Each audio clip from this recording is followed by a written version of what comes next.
கருணாநிதி சின்ன மேளம் அப்படிங்கிற நபருக்கு குடும்ப கட்டுப்பாடு பண்ணியிருந்தாலே தமிழ்நாட்டில் இன்னைக்கு இவ்வளோ சீரழிவு வந்திருக்கு.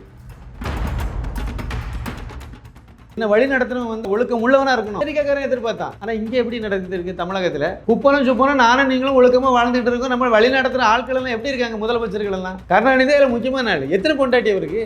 வெளிப்படையா தெரிஞ்சது எத்தனை? 3 பொண்டாட்டி வெளிப்படையா. அப்புறம் எத்தனை நமக்கு தெரியல. அதில் முதல் மனைவி பேர் என்னது? நீங்கள் பாருங்க, அவ்வளோ அயோக்கியத்தனமாக இருக்கும். அதை வடக்கு வாழ்கிறது, தெற்கு தேய்கிறது. நான் என்ன சொல்றேன், தமிழகம் வளர்ந்து போச்சுன்னு நீங்க தானே சொல்லிட்டு இருக்கீங்க. தமிழகம் முன்னேறிட்டுன்னு சொன்னீங்களா இல்லையா? இப்போ எல்லா இடத்துலையும் சொல்லிட்டு தானே இருக்கீங்க. அப்ப எங்க முன்னேறலையே அங்கதான் நிதி அதிகமாக கொடுப்பாங்க. அதான லாஜிக். கனிமொழி என் மகள், ராசாத்தி என் மனைவி அல்ல சொன்னாரா இல்லையா? இதெல்லாம் என்ன ஒழுக்கமான குடும்பம்? கருணாநிதி குடும்பத்தில் எத்தனை பேர் படிச்சாங்க சொல்லுங்க நீங்க? கருணாநிதி குடும்பத்தில் எத்தனை பேர் IAS ஆபீசர், எத்தனை பேர் IPS ஆபீசர் ஆயிருக்காங்க சொல்லுங்க? அப்பா எழுதுன அந்த நெஞ்சுக்கு நீதிங்கிற புத்தகத்தையும் இந்த ஆள் படிக்கல. அதான உண்மை. மு.க. ஸ்டாலின் சின்னமேளம் அவர்கள், கருணாநிதி சின்னமேளம் அவர்கள் எழுதிய நெஞ்சுக்கு நீதிங்கிற புத்தகத்தை படித்தாலே அதில் இது இருக்கு. பரம்பரையா அந்த ஓங்கோல் பேரரசு வந்துகிட்டு இருக்கும்னு நினைக்கிறாங்க. எப்படி வரும் அது? 2026 ஆட்சி மாற்றம் வந்துடுமே. அதுக்கப்புறம் நீங்க பேசவே முடியாது இதை பத்தி. அண்ணாமலைன்னு ஒருத்தர் இருக்கார், மறந்துட்டு இருக்கு. அவர் தான் உடனே எடுத்து அப்படியே தூக்கி வச்சிடறாருல, மக்கள் மன்றத்தில் தூக்கி வச்சிடறாரு. நீங்க டிவியில காணிச்சா போங்க, காணிக்காம போனா போயிட்டு போங்க, ஒளிஞ்சு போங்க. எந்த கட்சி ஆளுங்கட்சியா இருந்தாலும் ஆளுங்கட்சி இதை பண்ணும்போது அதுக்கு லாபம்னு எப்படி சொல்லுவீங்க? இவங்களுக்கு இந்த எதை பார்த்தாலும் பயம், பித்தம் தெரியல. அதனால இந்த மாதிரி புலம்பிட்டு நடக்கிறாங்க. இல்லை ஒரு டிபேட்டுக்கு வர சொல்லுங்க, பேசுவோம். யாராவது ஒரு ஆளை அனுப்பி விடுங்க சார். அந்த உதயநிதி சின்ன மேளம்னு இருக்கார்ல, துணை முதலமைச்சர், அவர் வர முடியாது, வயசாயிட்டு, இவரை வர சொல்லுங்க. வந்தால் மட்டும் எல்லாம் பேசிடுவாங்க. அது வேற. கோயில் வருமான தவளத்தையும் நீங்க எடுத்துறீங்க, கோயில் சொத்துல உள்ள வருமான தவளத்தையும் எடுத்துறீங்க. இவ்வளவு வேண்டாத வேலையை அந்த பக்கம் இந்து கோயில பார்த்துட்டு இந்த பக்கம் வந்து நீங்க மசூதி கட்டுறதுக்கும் சர்ச்சு கட்டுறதுக்கும் நீங்க எங்க பணத்தை வரி கொடுக்குறீங்க? SC அப்படின்னா அதுல இந்துவா இருந்தாதான் அவங்க வந்து பட்டியல் இனத்துல வருவாங்க. அதான் SC. அவங்க மதம் மாறிட்டாங்கன்னா BC போயிருவாங்க. இதுதான் அம்பேத்கருடைய சட்டம், இதுதான் சொல்லுது. அதாவது என்ன சொல்கிறேன்னா, மதம் மாறி போனோன்னா அங்கே போய் கஷ்டப்படுறானா, நீ இங்கே ஏற்கனவே நசிக்கு போட்டாங்க, பிசிக்கு போட்டாங்கன்னு சொல்லி தானே மதம் மாறி போனீங்க. அப்புறம் அங்கேயும் இதைத்தான் செய்றாங்க. நீ எதுக்கு அங்கே போன? நீ எதுக்கு மதம் மாறின? அப்படின்னா இந்த மதம் மாற்றத்துக்கு மாமா வேலை பார்த்தது வந்து திருமாவளவன் ஒரு முக்கியமான ஆள். அவர் இந்து மதத்தை என்னென்னலாம் இழிவுபடுத்தணும், இந்துக்காரனை என்னெல்லாம் பண்ணுவோம் பண்ணிட்டு கடைசி காலத்தில் போய் கடைசி தேர்தல் நேரத்தில் போய் நாங்கள் எல்லோருக்குமான ஆள், எங்கிட்ட 90% பேர் திமுகவில் இந்துக்காரன் தான் இருக்கான் அப்படி சொல்ல வேண்டியது, சொல்லி ஏமாற்றி ஓட்டு வாங்க வேண்டியது. ஒன்று மட்டும் உண்மை, இது வந்து கருணாநிதி காலமோ அண்ணாதுரை காலமோ கிடையாது, இது அண்ணாமலை காலம். இந்த பருப்பு எல்லாம் இனிமேல் வேவாது.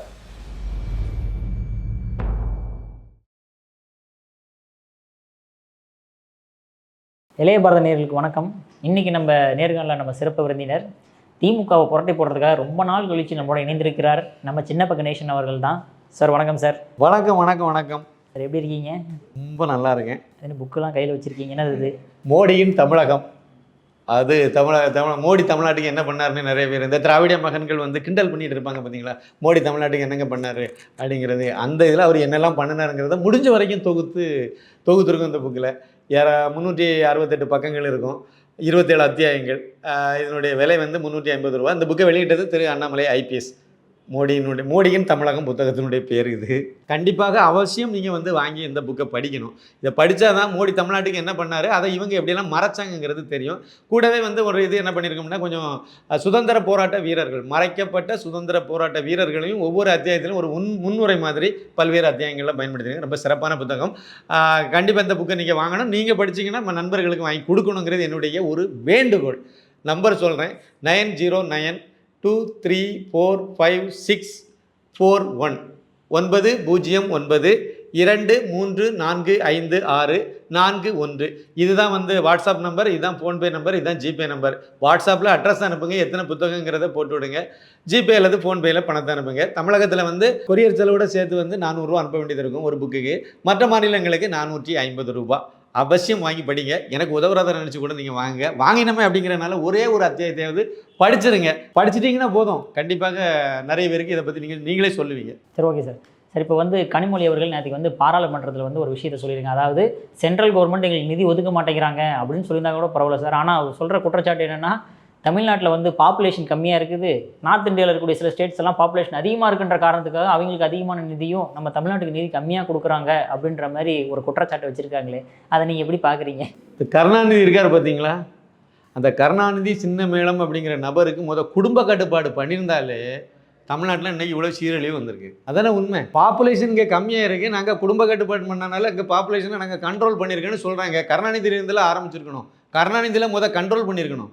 நீங்களும் நானும் எல்லாரும் நம்ம குடும்ப அரசாங்கத்தினோட உத்தரவை மதிப்போம், அதை பின்பற்றி நடப்போம். கருணாநிதி குடும்பம் மட்டும் நம்ம அதை மதிக்க மாட்டாங்களோ? அது என்ன கணக்கு? அது அவங்க சொன்னதுக்காக வேண்டி நான் சொல்கிறேன். கண்டிப்பாக அதே மாதிரி பாருங்கள், இன்னொரு விஷயம் பாருங்கள், ஒரு அரசியல் தலைவர் ஒழுக்கமாக இருக்கணுங்கிறது அமெரிக்காவில் வரைக்கும் அதை எதிர்பார்ப்பாங்க. அமெரிக்கா மாதிரியான முன்னேறிய நாடுகளில் பார்த்தீங்கன்னா தனி மனித ஒழுக்கம் அப்படிங்கிறது ரொம்ப கம்மியாக தான் இருக்கும். அதிகமான பேர் அதுக்கு ரொம்ப முக்கியத்துவம் கொடுக்காமல் இருப்பாங்க, ஒழுக்கம் கெட்டத்தனமாக வாழ்வாங்கன்னு வச்சுருக்கலாம். அமெரிக்காவில் அமெரிக்காவில் பில் கிளின்டன், மோனிகா லெவன்சி விவகாரம் ஏன் அவ்வளோ பெரிய விவகாரம் ஆச்சுது? ஏன் அவங்களுக்கு அடுத்தவங்க பொண்டாட்டியை சைட் அடியோ கூட்டிகிட்டு சுற்றிட்டு தெரியுது ஒரு பெரிய விஷயமே கிடையாது. அமெரிக்காவில் அப்படி தானே வாழ்ந்துட்டு இருக்காங்க, யதார்த்தமாக சொல்கிறேன். ஆனால் பில் கிளின்டன் விஷயம், மோனிகா லெவன்சி, பில் கிளின்டன் விஷயம் மட்டும் உலக பிரச்சனையாக பேசிகிட்டு இருந்தாங்களே, அன்றைக்கி பெரிய விஸ்வரூபம் எடுத்துச்சுல. ஏன் அவன் என்ன நினைக்கிறான்னா, என்னை வழி நடத்துகிறவன், நான் ஒழுக்கம் கெட்டவனாக இருப்பேன், ஆனால் என்னை வழி நடத்துகிறவன் ஒழுக்கம் உள்ளவனாக இருக்கணும், ஒழுக்க சீலனாக இருக்கணும்னு அமெரிக்காக்காரன் எதிர்பார்த்தான். ஆனால் இங்கே எப்படி நடந்துட்டு இருக்குது தமிழகத்தில்?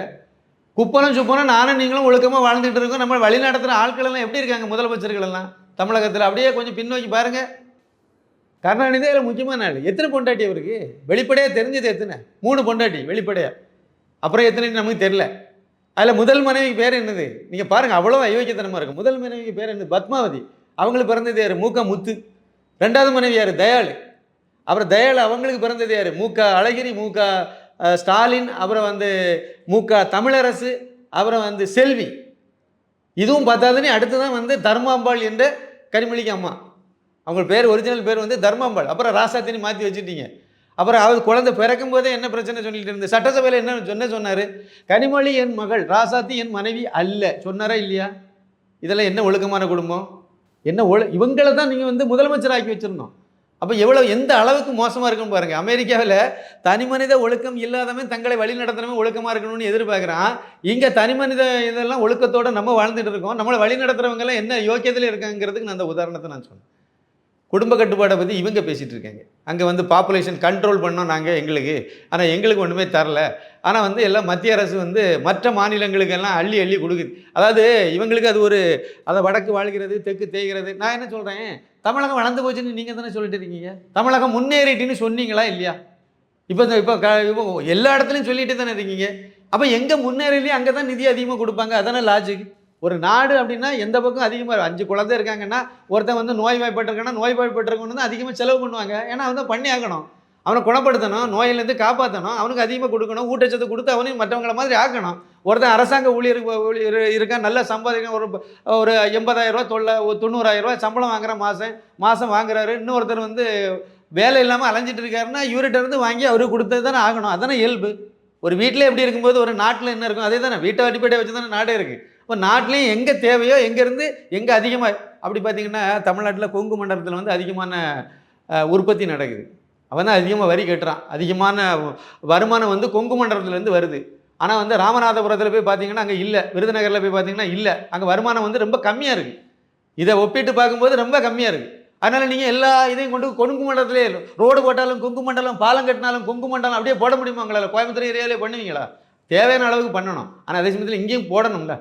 இங்கே நிறைய போட்டுட்டீங்க அப்படின்னா அடுத்து நீங்கள் எங்கே இல்லையோ அங்கே தானே போடுங்க. இது பின்தங்கிய மாவட்டமாக இருக்குதோ, விருதுநகர் மாவட்டம் பின்தங்கிய மாவட்டமாக இருக்குது, ராமநாதபுரம் மாவட்டம் இன்றைய சூழ்நிலையில் பின்தங்கிய மாவட்டமாக இருக்குது. அதுக்கு நீங்கள் தேவையான இதெல்லாம் பண்ணீங்கன்னா தான் அந்த மாவட்டத்தை முன்னேற்ற முடியும். நீங்கள் அதெல்லாம் செய்ய மாட்டேன், நீங்கள் வரி கம்மியாக தந்தீங்க அதனால் உங்களுக்கு கம்மியாக தான் செய்வேன்னா அது என்ன கணக்கு? கூறு கிடத்தனமா இல்லை? முதல்ல படித்தவங்களாக இருக்கணும்.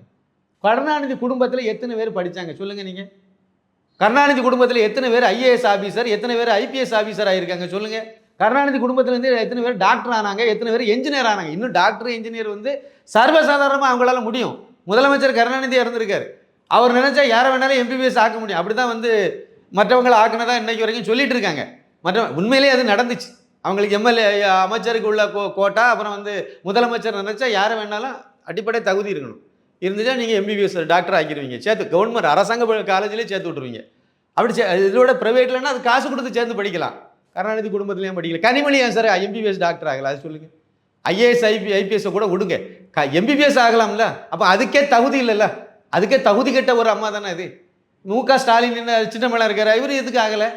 எம்பிபிஎஸ் ஆகலை, என்ஜினியர் ஆகலை, ஐஏஎஸ் ஆகலை, ஐபிஎஸ் ஆகலை. மூளை இருந்தால் தானே வர முடியும். அறிவு இருக்கணும்ல, படிக்கணும்ல. இவங்கெல்லாம் போய் அண்ணாமலையை ஆட்டுக்குட்டின்னு சொல்லிட்டு இருக்காங்க. வேதனையான விஷயம் சார். அதாவது எல்லாம் தெரியும், அவ்வளவும் எத்துவாளித்தனம், ஏமாத்து வேலை. இப்படி போட்டு உருட்டிக்கிட்டே திரிய வேண்டியது, ஏமாற்றிட்டு இவங்க போய் குடும்ப கட்டுப்பாடு இதெல்லாம் சொல்லி நாங்கள் வந்து கண்ட்ரோலில், பாப்புலேஷன் கண்ட்ரோலில் இருக்கோம். மக்கள் இருந்தாங்க, நீங்கள் எங்கே இருந்தீங்க? அதை தான் நான் கேட்குறேன். மக்கள் வந்து பாப்புலேஷன் கட்டுப்படுத்தி எல்லாரும் ஒருவனுக்கு ஒரு குடும்பத்துக்குள்ள 2 பேர், அப்புறம் ஒருவனுக்கு, அதாவது நாம் 2 பேர் நமக்கு ஒருவர் எல்லாம் பண்ணாங்க. அதெல்லாம் சரிதான், அது நம்ம வாழ்க்கையில் எல்லாரும் பார்த்துட்டு தான் இருக்கோம். அப்படி சொல்லி நம்ம எல்லாரும் குடும்பத்தில் யாருமே இல்லை, வாரிசு கூட இப்போ இல்லாமலாம் இருக்குது. அந்த மாதிரி இப்போ லெவலுக்கு நம்ம வந்து வாழ்க்கையெல்லாம் மாற்றி விட்டோம். எல்லாம் நம்ம வீடுகளில் செய்துட்டாங்க. நீங்கள் மனைவி, துணைவி, என்ன எத்துவழித்தனம் சொல்ல வேண்டியது தானே? முதல் மனைவி, 2வது மனைவி, 3வது மனைவின்ட்டு. அப்புறம் இது மனைவியா, அது துணைவியா? எவ்வளோ பெரிய அயோக்கியத்தனம் இதெல்லாம். அவ்வளோத்தையும் பண்ணிட்டு அதனுடைய வாரிசு பாராளுமன்றத்தில் இது ஓட்டு போட்டாங்க பார்த்தீங்களா, தூத்துக்குடியில். அது வேற நாடார்னு சொல்லி ஓட்டு போட்டான் கொஞ்சம் பேர். அவனெல்லாம் என்ன செய்யணும்னே தெரியல. இந்த அம்மா எப்படி நாடாராச்சுன்னு தெரியல. குறைஞ்சபட்சம் அதனுடைய அப்பட வீட்டில் அது வந்து இசை வேளாளர்னு கொடுத்துருக்கு. அது கூட தெரியாதவங்க தானே தூத்துக்குடியில் இருக்கான். அதில் வேற நாடார்னு பெருமையாக வேற பேசிட்டு கிடக்காங்க. அதான் கரெக்டாக போச்சுது. நாடார் சங்கத்துக்கு கட்டடத்தை திறக்க விழாவில் போய் நீங்கள் நாடாருங்கிற பேரே பயன்படுத்தாதுங்கன்னு சொல்லிட்டு போயிட்டு போங்க, சங்கத்தை கலைங்க போய். நாடார் சங்கம், நாடார் அது, அந்த சங்கம், இந்த சங்கம்னு நிறைய வச்சுருக்காங்க. அந்த நாடார் சங்கத்தெல்லாம் போய் கலைங்க. அப்படி தான் ஓட்டு போட்டு வச்சுருக்கீங்க. கேவலமாக இருக்குது இதெல்லாம். இதுவே அங்கே போய் சொல்கிறாங்க, நாங்கள் வந்து பாப்புலேஷன் கண்ட்ரோல் பண்ணி வச்சுருக்கோம், அதனால் வந்து எங்களுக்கு வரி வந்து கம்மியாக இருக்குது. இதெல்லாம் பெரிய பெரிய தப்பு. அதாவது அப்படியே வந்து உருட்டி விட்டு மோடி தமிழ்நாட்டுக்கு ஒன்றும் பண்ணலன்னு சொல்லணும். ஆனால் இங்கே ஒரு மனிதன் அண்ணாமலைன்னு ஒருத்தர் இருக்கார், மறந்துட்டு இருக்காங்க. அவர் தான் உடனே எடுத்து அப்படியே தூக்கி வச்சிடறாருல, மக்கள் மன்றத்தில் தூக்கி வச்சிடறாரு. நீங்கள் டிவியில் காணிச்சா போங்க, காணிக்காமல் போனால் போயிட்டு போங்க, ஒளிஞ்சு போங்க. ஆனால் சோசியல் மீடியான்னு இருக்குல்ல, யூடியூப் சேனல்கள் இருக்குல்ல, அதில் வருது இல்லை, மக்கள்கிட்ட போய் சேருது இல்லை, அவங்க கையில் இருக்கக்கூடிய மொபைலில் பார்த்து தெரிஞ்சுக்கிறாங்களா உண்மை என்னன்ட்டு. இல்லை இனிமே இந்த பித்தலாட்ட வேலையெல்லாம் நடக்காதுங்கிறது தான் என்னுடைய சார். அதே மாதிரி நம்ம பாராளுமன்றத்தில் வந்து இப்போ ஒரே நாடு ஒரே தேர்தலுக்கு வந்து இப்போ எல்லாருமே எதிர்ப்பு தெரிவிக்க ஆரம்பிச்சிட்டாங்க. கேபினட் அப்ரூவல் கொடுத்த உடனே ஸ்டாலின் அவர்கள் வந்து இது வந்து மாநில உரிமையை வந்து பறிக்கிற மாதிரி இருக்குது, இது வந்து வேண்டவே வேண்டாம், ஜனநாயகத்துக்கு எதிரானது அப்படின்ற மாதிரி சொல்லியிருக்காரு சார். கருணாநிதி வந்து அதை ஆதரிச்சிருக்காரு. இவரெல்லாம் படிக்கக்கூடிய ஆளாக இருந்ததுன்னா படிச்சிருப்பார். அப்படிதானே? அப்பா எழுதின அந்த நெஞ்சுக்கு நீதிங்கிற புத்தகத்தையும் இந்த ஆள் படிக்கலை. அதானே உண்மை. ஸ்டாலின் சின்னமேளம் அவர்கள், கருணாநிதி சின்னமேளம் அவர்கள் எழுதிய நெஞ்சுக்கு நீதிங்கிற புத்தகத்தை படித்தாலே அதில் இது இருக்குது. 273வது பக்கத்தில் இருக்குதுன்னு நினைக்கிறேன். அதை போய் படிக்க வேண்டியதானே? நம்ம அப்பா எதுக்கு ஆதரிச்சார், இந்த கட்சியினுடைய திமுகவினுடைய வரலாறு என்ன, நம்ம வந்து எதுக்காக வேண்டி அதை ஆதரித்தோம், அப்போ அவர் என்ன காரணம் சொல்லியிருக்காரு, இது வந்து தேவையில்லாத செலவினத்தை குறைக்கும் சொல்லியிருக்காரா இல்லையா? அப்போ செலவினத்தை சீக்கிரம் இதாக இருக்கும், அடிக்கடி தேர்தல் வச்சா நிறைய இடர்பாடுகள் இருக்குது, அதனால் நான் அதை ஆதரிக்கேன் அப்படி தானே சொல்லியிருக்காரு. அப்படி தானே தீர்மானம் போட்டாங்க திமுகவில். அந்த திமுக தானே இவர் தலைவராக இருக்கார். இவருக்கு ஏன் தெரிய மாட்டேங்குது? கூறுகட்டத்தனமான ஆட்கள் இவங்கெல்லாம். அதாவது லாஜிக் படி நம்ம பேசுவோம். ஒரே நேரத்தில் எம்எல்ஏ தேர்தல், எம்பி தேர்தல் நடக்குதுன்னு வச்சுருங்க, இந்தியா முழுக்க நடக்கும், அவ்வளோதானே. அதில் என்ன பிரச்சனை இருக்க போகுது உங்களுக்கு? இது வந்து சென்ட்ரல் கவர்மெண்ட்டுக்கு தான் அதிக பலன் போய் சேர்றோம். என்ன பலன்? அதாவது மத்திய அரசில் எந்த கட்சி இருக்கோ அந்த கட்சிக்கு அதிகமாக போய் அதுக்கு அவங்களுக்கு இல்லை ஆதாயமாக போயிடும்னு சொல்கிறாங்க தானே. இப்போ பாஜக மத்தியில் இருக்குது, இந்த தேர்தலை கொண்டு வந்தால் பாஜக எல்லாம் அடித்து தூக்கிட்டு போயிருக்கணும். உண்மை என்ன தெரியுமா? மகாராஷ்டிராவில் வந்து கடந்த பாராளுமன்ற தேர்தலில் பாஜகவுக்கு பலத்த அடி, மொத்தம் 9 இடத்துல இதை தான் பாஜக தனியாக கிடைச்சிருது எம்பி. இதெல்லாம் இதுக்கு கடந்த தேர்தல்களோட ரொம்ப மரண அடி. அதே மாதிரி ஊப்பிலையும் அடி. அதில் அடி நடந்ததுனால தான் பாஜக வந்து தனிப்பெரும்பான்மை இல்லாமல் போச்சுது. நீங்கள் அந்த பாராளுமன்ற தேர்தலோடு நீங்கள் இதை நடத்தியிருந்தீங்கன்னா பாஜக மகாராஷ்டிராவிலையும் வந்து ஆட்சி அந்த இப்போ கிடைச்சிருக்கலாம். மகாராஷ்டிரா தனி இப்போ பாஜகவுக்கு வெற்றி பெற்றிருக்கலாம் மாநில தேர்தலில், அது கிடைச்சிருக்காது. ஹரியானாவில் கிடைச்சிருக்காது. இதெல்லாம் அடி வாங்கி போயிருக்கும். அதே மாதிரி உத்தரப்பிரதேசமும் கையை விட்டு நழுவி போயிருக்கும். அவ்வளோ தூரம் மரண அடி கிடந்திருக்கு பாராளுமன்ற தேர்தலில். அப்போ சட்டமன்ற தேர்தலில் எப்படி பாஜக ஆட்சியே இருந்திருக்காதுங்க. அதானே எதார்த்தம். அதனால் பாஜகவுக்கு லாபம்னு எப்படி சொல்ல முடியும்? பாஜக எந்த கட்சி ஆளுங்கட்சியாக இருந்தாலும் ஆளுங்கட்சி இதை பண்ணும்போது அதுக்கு லாபம்னு எப்படி சொல்லுவீங்க? இவங்களுக்கு இந்த எதை பார்த்தாலும் பயம், பித்தம் தெரியல, அதனால் இந்த மாதிரி புலம்பிட்டு நடக்கிறாங்க. உண்மையான விஷயம் என்னென்னா சிக்கனம் ஆகும். இன்னொன்று இவர் வந்து 2026 வரைக்கும் தான் இவர் முதலமைச்சர். அது பிறகு இவங்க மனப்பால் குடிச்சிட்டு இருக்காங்க. ஏதோ இவருது அடுத்த உதயநிதி, அடுத்து இன்பன் உதயநிதி, சின்ன மேளம், இப்படி வரிசையாக பரம்பரையாக அந்த பேரரசு, அந்த ஓங்கோல் பேரரசு வந்துகிட்டு இருக்கும்னு நினைக்கிறாங்க. எப்படி வரும் அது? 2026 ஆட்சி மாற்றம் வந்துடுமே, அதுபோல் இன்றைக்கி பேசவே முடியாது இதை பற்றி. எலெக்ஷன் வந்து 2029 பாராளுமன்ற தேர்தலோ ஒட்டி தான் இதை நடைமுறைப்படுத்த போகிறாங்க. அது எப்படி நடைமுறைப்படுத்துறது, அதில் எதுக்கு பாதக சாதக விஷயங்களை சொன்னீங்கன்னா ரைட்டு. நீங்கள் வந்து மொத்தம் பொதுவாக நான் எதுக்குறேன்னா அயோக்கியத்தனமா இல்லை அது. கரெக்டாக சொல்லணும்ல, காரணத்தை சொல்லணும்ல, காரணத்தை சொல்லுங்கள் அவரை. இல்லை ஒரு டிபேட்டுக்கு வர சொல்லுங்கள், பேசுவோம். யாரையாவது ஒரு ஆளை அனுப்பி விடுங்க சார். அந்த உதயநிதி சின்ன மேலம்னு இருக்கார்ல துணை முதலமைச்சர், அவர் வர முடியாது, வயசாகிட்டு, இவரை வர சொல்லுங்கள். வந்தால் மட்டும் எல்லாம் பேசிடுவாங்க, அது வேறு. வந்து இப்போ விவாதத்தில் கலந்துக்கிட்டு பேச சொல்லுங்கள். அண்ணன் என் கூடலாம் வரேன் சார், அண்ணாமலை கூட பேச சொல்லுங்கள். ஏன்னா மரியாதை இருக்குது, நம்ம சாமானியன். நான் நம்மளை விட்டுருங்க. அண்ணாமலை நல்ல தகுதியான ஆள் தானே, நல்ல ஐபிஎஸ் ஆஃபீஸராக இருந்தவர் தானே, நல்ல படித்த ஆள் தானே, அவர்கிட்ட உட்காந்து பேசுங்க. ஒரு டிபேட்டுக்கு ஏற்பாடு பண்ண சொல்லுங்கள். கூறுகட்டத்தனமான விஷயம் சார். அதாவது ஆனால் உண்மையில இந்த சட்டம் நிறைவேறாமல் ஒன்றும் அமித்ஷாவும் மோடியும் இதில் இறங்க மாட்டாங்க. 50% சட்டமன்றத்தில் பாஸ் ஆனால் போதும் சார். பாராளுமன்றத்தில் பாஸ் பண்ணணும், அதை அவங்க பண்ணி விடுவாங்க கண்டிப்பாக. அதுக்கு வேறு அந்த இதெல்லாம் இல்லாமல் பண்ண மாட்டாங்க. லோக்சபாவில் பண்ணிடுவாங்க சார், ராஜ்யசபாலையும் பண்ணிடுவாங்க. ராஜ்யசபாவிலேயும் மெஜாரிட்டி பிஜேபிக்கு இருக்குது. ஆனால் ஒரு சின்ன சட்ட சிக்கல் சொல்கிறாங்க, ரெண்டையும் சேர்த்து 2 பகுதி இருக்கணும்னு ஒரு கணக்கு சொல்லியிருக்காங்க. அந்த கணக்கு டேலி ஆகாத அளவுக்கு இருந்துச்சுன்னா அதை முன்னெடுத்துருக்க மாட்டாங்க, எதிர்ப்பு அதிகமாக இருக்கும்போது. அப்போ ஏதோ ஒரு வகையில் அதுக்கு வந்து வாய்ப்புகள் நிறைய இருக்கனால தான் பண்ணுறாங்க. சட்டமன்றத்தை பற்றி காதிலே வாங்க மாட்டாங்க. இதுக்கு இவங்களுக்கு சம்மந்தமே கிடையாது. மாதிரி இவர் வந்து நம்ம பாராளுமன்றத்தில் எதுக்கு இருக்குது, லோக்சபாவில் இவங்களுக்கு எம்பி இருக்குது, ரைட்டு. அந்த எம்பி தான் டீக்கு தான் குடிக்க போகணும். அதானே, அங்கே தான் மெஜாரிட்டி இருக்கே. பாஜக கூட்டணின்னு எடுத்திங்கன்னா அது மெஜாரிட்டி அதிகமாகவே இருக்குது. அதனால் ஒன்றும் பிரச்சனை இல்லை, அது ஈஸியாக அவங்க அடித்து தூக்கிட்டு வந்துடுவாங்க. வேறு ஏதாவது விஷயங்கள் இருக்கும் அதுலேயும் கூட. சட்டமன்றத்திலலாம் இவங்களுக்கு தேவையில்லை. நீங்கள் வச்சுட்டு போங்க, இங்கே கேரளாவில் வச்சுடுங்க, நீங்களே வச்சுடுங்க, அவ்வளோதான். மற்ற மாநிலங்கள் பாஜக கூட்டணி ஆளும் மாநிலங்கள் போதும். அதை வச்சு அதுக்கு மெஜாரிட்டி 50% தான் சார் வேணும். ஈஸியாக பாஸ் பண்ணி வந்துடுவாங்க, வெற்றி பெற்றுருவாங்க. அது வந்துடும், நடைமுறைப்படுத்தி விடுவாங்க. இவங்க ஏதாவது ஒன்று முடக்கணும், ஏதாவது எதுக்கணுங்கிறதுக்கு என்னத்தை கொண்டு வந்தாலும் எதுக்கணும், அவ்வளோதான். அதான ஃபார்மலாக அதை வச்சு ஊரை ஏமாற்றிருக்கிறீங்க சார். அடுத்ததான் இப்போ ஸ்டாலின் அவர்கள் வந்து நேற்று வந்து இஸ்லாமியர்கள், கிறிஸ்துவர்கள், அதாவது சிறுபான்மையினர்களுக்கு வந்து 75 கோடி ரூபா வந்து வணிகர்களுக்கும் வியாபாரிகளுக்கும் ஒரு இன்ட்ரெஸ்ட் ரேட், கம்மியான இன்ட்ரெஸ்ட் ரேட்டில் வந்து ஒரு லோன் வாங்கிக்கலாம் அப்படின்ற மாதிரி வந்து ஒரு அறிக்கை விட்டுருக்காரு சார். ஒரு ப்ரோக்ராம் ஸ்டார்ட் பண்ணியிருக்காங்களே, அதை எப்படி பார்க்குறீங்க? இவங்க வந்து எல்லோருக்குமான அரசு, அப்படி தான் எல்லாம் ஊர் பூதா ஏமாற்றிட்டு நடக்கிறாங்க சார். நீங்கள் வியாபாரிகளாக இருக்கக்கூடிய, இப்போ வியாபாரிகள் சங்க தலைவராக இருக்கக்கூடியது யார் தெரியுமா? விக்ரமராஜா. அந்த ஆள் கிறிஸ்தவன், அது தெரியுமா? அவர் இப்போ இதில் வாங்கலாம். அவருக்கு இப்போ இதில் வந்து நான் வந்து கடை வச்சுருக்கேன், எனக்கு கடையை வந்து விரிவுபடுத்த போகிறேன், டெவலப் பண்ண போகிறேன்னு சொல்லிவிட்டு இவங்க இப்போ கொடுத்துருக்க ரூபாயில் அவர் வாங்கலாம். ஆனால் இப்போ கொஞ்சம் சமீபத்தில் மரணம் அடைஞ்சார் பாருங்க, வெள்ளையன். அவரும் வியாபாரிகள் சங்க தலைவராக தானே இருந்ததுதானே. அவர் ஒரு அமைப்பு, இது அதை தான் உடச்சி இவங்க வெளியே கொண்டு வந்தார். அது கருணாநிதி செய்த கைங்கரியம் தான். சரி இருக்கட்டும். வெள்ளையனாரா அந்த இதில் எலிஜிபிலிட்டி கிடையாது. அவரும் வியாபாரி தானே சார், 2 பேரும் வியாபாரம் தானே பார்க்குறாங்க. அதில் என்ன அவருக்கு கொடுப்பேன் இவருக்கு கொடுக்க மாட்டேன்னு அது என்ன கணக்கு? அவ்வளவும் வந்து துரோகம் பண்ணுறது, இந்து துரோகம் இதெல்லாம்.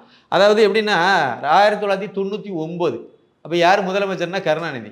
அவர் முதலமைச்சராக இருந்தபோது தமிழ்நாடு சிறுபான்மையினர் பொருளாதார மேம்பாட்டு கழகம்னு ஒன்று ஆரம்பித்தார். இதுக்காக ஆரம்பித்து அதில் வந்து அரசாங்கம் நம்ம கொடுக்குற வரி பணத்தை தூக்கி அதில் போட்டு இதே மாதிரி இந்த அதாவது கிறிஸ்தவ முஸ்லீம் வியாபாரிகள், அவர் வணிகர்கள், சிறு குறு வணிகர்கள்னு அதில் ஒரு தரம் பிரித்து அவங்களுக்கு எல்லாத்துக்கும் இந்த பணத்தை வந்து தாரை வார்த்தாங்க.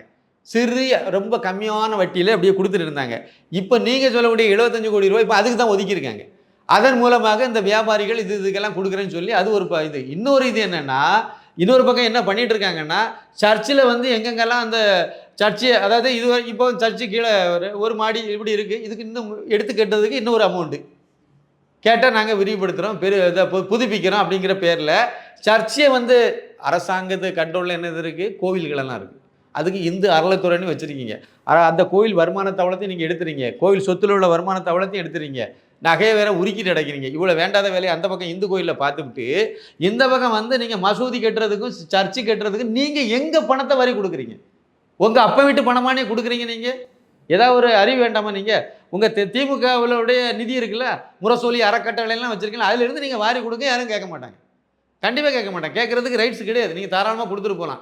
ஏற்கனவே திமுக கூட்டணியில் உள்ள அத்தனை எம்பிக்களும் வந்து அந்த ஊரில் உள்ள எல்லா சர்ச்சு இல்லைன்னா சர்ச்சில் சார்பில் நடக்கிற ஸ்கூல் காலேஜ் அதுக்கு தான் அந்த எம்பி நிதியை பயன்படுத்திட்டு இருக்காங்க. எம்பிக்களுடைய நிதியை வந்து நீங்கள் எந்த இந்துக்காரன் நடத்துகிற பள்ளிக்கூடத்துக்கு இவங்க பண்ணுறது இல்லை. வேற அதாவது மதம் சார்ந்த இந்துக்களுக்கு எதுவும் பண்ணுறது இல்லை. ஆனால் மதம் சார்ந்த கிறிஸ்தவ முஸ்லீம்களுக்கு தான் அந்த ஃபண்டே பயன்படுத்திட்டு இருக்காங்க. திருமாவளவன் உட்பட, தயாநிதி மாறன் உட்பட, ஸ்டெல்லா மேரிஸ் காலேஜில் போய் பாருங்கள், சென்னையில் போய் பாருங்கள், அங்கே தயாநிதி மாறன் பேரை சொல்லிட்டு இருக்கும், கனிமொழி பேரை கூட அங்கே சொல்லிட்டு இருக்கும், பில்டிங் எல்லாம். என்ன காரணம்? அவ்வளோ ஃபண்டு எல்லாமே மக்களுடைய வரி பணம், அதாவது எம்பி ஃபண்டில் இருந்து எல்லாம் அள்ளி கொடுத்து கட்டணம் கட்டிட்டு இருக்காங்க. இதே மாதிரி சிறுபான்மையினு சொல்லி கிறிஸ்தவங்களுக்கும் முஸ்லீமுக்கும் வாரி கொடுக்குறீங்க. இந்துக்களுக்கு என்ன சார் கொடுக்குறீங்க நீங்கள்? அப்போ இந்துக்காரன் வந்து வியாபாரியாக உங்களுக்கு கண்ணுக்கு தெரியல அப்படி தானே? ஓட்டு போட மட்டும்தான், ஓட்டு போடுறதுக்கு மட்டும்தான் இந்துக்காரன் வேணும் உங்களுக்கு. திமுகவுக்கு ஓட்டு போடணும், அதுக்கு மட்டும் இந்துக்காரன் வேணும், இந்து கடைகள் எல்லாம் வேணும். அது குறிப்பாக இந்த வியாபாரத்தில் யார் அதிகமாக இன்வால்வ் ஆகிட்டு இருக்கக்கூடியது யார்? அவ்வளோ நாடார் சமுதாயம் அதிகமான பேர் இதில் ஈடுபட்டிருக்க நாடார் சமுதாயம். அந்த நாடார் சமுதாயத்தை வச்சு தான் தூத்துக்குடியில் கனிமொழி வந்து அந்த தருமபுத்தினி வெற்றி பெற்றுச்சு.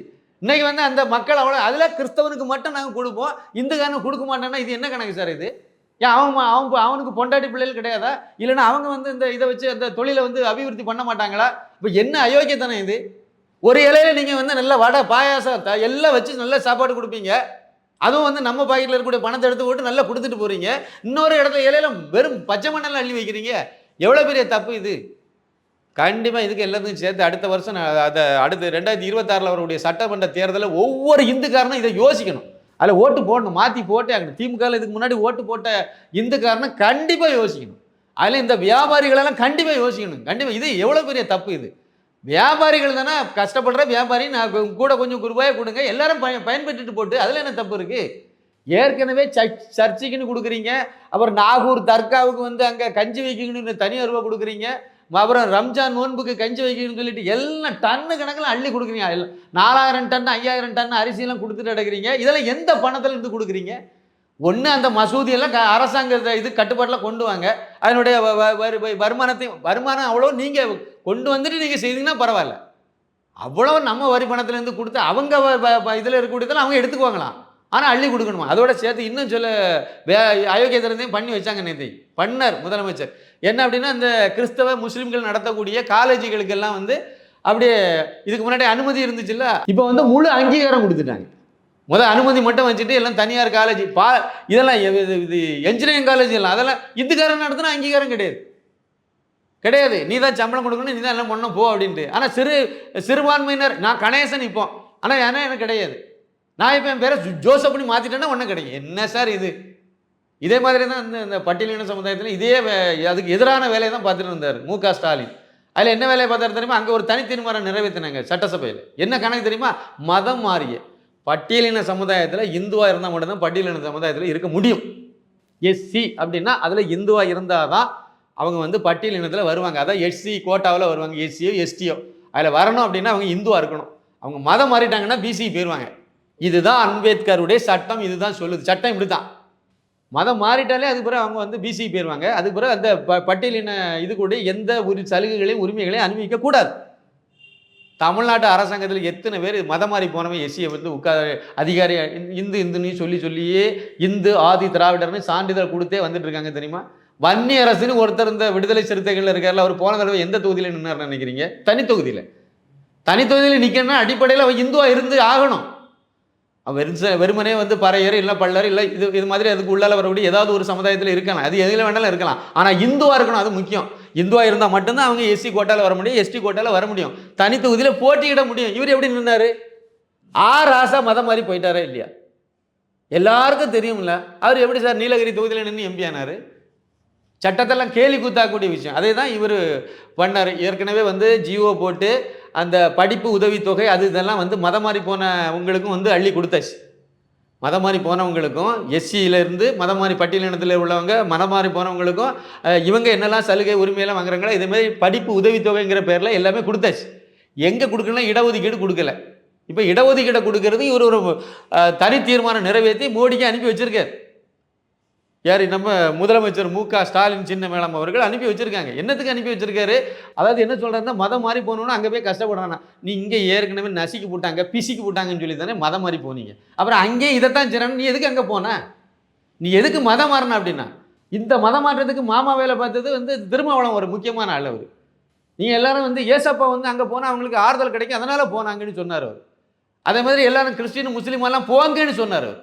இன்றைக்கு வரைக்கும் அதை வாபஸ் வாங்கலை. அதை தான் சொல்லி வச்சுருக்கார். இந்து மதத்தில் உங்களை வந்து எல்லாரும் அடிமைப்படுத்தி வச்சுருக்காங்க, அதனால் நீங்கள் மதம் மாறுங்கன்னு சொன்னாலும் ஆராசமாக இதே கதையை தான் பேசிட்டு நடந்தார். இவங்கெல்லாம் இந்து மக்களை இழிவுபடுத்தியே தொடர்ந்து பேசிகிட்டே வரக்கூடிய ஆட்கள். அப்புறம் எதுக்கு மதம் மாறி போன பிறகு அங்கே போன பிறகு அதேமாதிரி நசுக்கிறோம்னா எதுக்கு? அதுக்கு நீ இங்கே இருந்து பருத்தி மூட்டை குடோன்லேயே வச்சுட்டு இருக்க வேண்டியது, அதே எதுக்கு தூக்கிட்டு அங்கே போனோம்? அதுதானே கேட்குற கேள்வி கரெக்டு தானே. இது எல்லாமே தெரியும் சார், இவங்களுக்கு தெரியும். அதாவது இந்து மதத்தை என்னென்னலாம் இழிவுபடுத்தணும், இந்துக்காரனை என்னெல்லாம் பண்ணுவோம் பண்ணிட்டு கடைசி காலத்தில் போய் கடைசி தேர்தல் நேரத்தில் போய் நாங்கள் எல்லோருக்குமான ஆள், எங்கிட்ட 90% பேர் திமுகவில் இந்துக்காரன் தான் இருக்கான் அப்படி சொல்ல வேண்டியது, சொல்லி ஏமாற்றி ஓட்டு வாங்க வேண்டியது. ஒன்று மட்டும் உண்மை, இது வந்து கருணாநிதி காலமோ அண்ணாதுரை காலமோ கிடையாது, இது அண்ணாமலை காலம். இந்த பருப்பெல்லாம் இனிமேல் வேவர் இப்படியே சொல்லிட்டு திரிங்க. நம்ம அடுத்து எலெக்ஷன் வருதுல, எல்லாரும் ஓரளவுக்கு உணர ஆரம்பிச்சிட்டாங்க, தெரிய ஆரம்பிச்சிட்டாங்க. அதாவது வந்து நீங்கள் அதுக்கு வேறு ரொம்ப ஆழமெல்லாம் யோசிக்க வேண்டியதில்லை. ரஞ்சித் என்ன வேலை பார்த்துட்டு இருந்தார்? முழுக்க முழுக்க ஜாதி வெறியை தூண்டிக்கிட்டே இருந்தார். படங்கள்லேருந்து பேசுகிறதுலேருந்து எல்லாமே அதை பண்ணிகிட்டே இருந்தார். விளைவு என்னாச்சு? மற்ற ஜாதிக்காரன் படத்தை பார்க்குறத நிப்பாட்டிட்டானா உடனே தங்கலான்னு வந்து தொங்கிட்டு முடிஞ்சு போச்சா கதை. உடனே அது என்ன டைலாக் பேசினார்? திட்டமிட்டு என்னுடைய படத்தை புறக்கணித்தார்கள். புறக்கணிக்க தான் செய்வாங்க, புறக்கணிக்க உரிமை இருக்கா இல்லையா? நீங்கள் பூரா அதை வன்னியரை ஏசுறீங்க, கவுண்டரை ஏசுறீங்க, அப்புறம் முக்கலத்தோரை ஏசுறீங்க, நாடாரை திட்டுறீங்க, பிள்ளைமார சமுதாயத்தை இழிவுபடுத்துறீங்க, பிராமணரை கரிஞ்சு கூட்டுறீங்க. அப்புறம் அவ்வளோ பேரும் தான் படம் பார்க்க வரணும், எவன் வருவான்? வரமாட்டேங்கிறான். சார், உங்களுடைய அற்புதமான கருத்துக்களை இளைய பாரதம் பகிர்ந்ததுக்கு மிக்க நன்றி சார். மிக்க நன்றி, நன்றி, வணக்கம்.